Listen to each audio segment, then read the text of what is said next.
Maintenant, ce que je veux te faire comprendre, c'est que c'est réel. Tu es dans un environnement qui est raciste. Non pas raciste du point de vue physique par rapport à ta couleur de peau ou la langue que tu parles. Non, tu es dans un environnement qui est raciste parce que lorsque ta mère et ton père ont fait des dingueries et qu'ils t'ont fait, toi, tu es tombé directement dans un environnement acide, dans un tunnel où tu devais traverser cela pour aller dans un autre environnement où tu transcendais et devenais donc un bébé. Donc, lorsque tu traverses ce conduit-là, qui est cette phase désertique que tu as actuellement, qui est très acide, où tu remarques que tu as beaucoup de concurrence et tu penses que les autres spermes qui sont à côté de toi sont tout simplement des amis. Mais ce n'est pas vrai. Ce sont des concurrents. Et comme tu l'as vu sur les vidéos que j'ai mis en introduction, tu vois que ce sont ses propres amis qui sont en train de le filmer. Tu vois que ce sont ses propres amis qui se sont dit, franchement, Bakary, toute sa carrière est en jeu, ça serait vraiment cool qu'on mette ça sur Snap. Donc, il vaut mieux avoir un ennemi plutôt que d'avoir trop d'amis. Je t'ai même pas dit de bons ou de mauvais amis, plutôt que d'avoir trop d'amis tout simplement.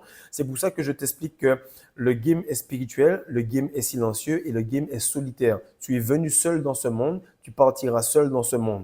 Et lorsque tu le comprends, tu comprends que tu es une cible, ok? Et que les proches, ils veulent tout simplement te voir chuter.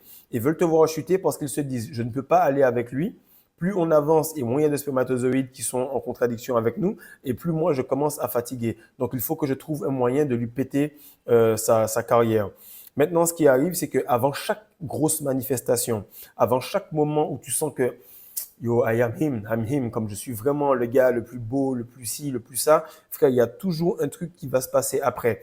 Et c'est pour ça que tu vois que je suis très, très constant parce que j'ai maîtrisé cela dans bien des domaines. Et je sais exactement que chaque jour, je dois répéter les mêmes habitudes pour ne pas tomber par rapport à cela, pour ne pas craquer par rapport à cela.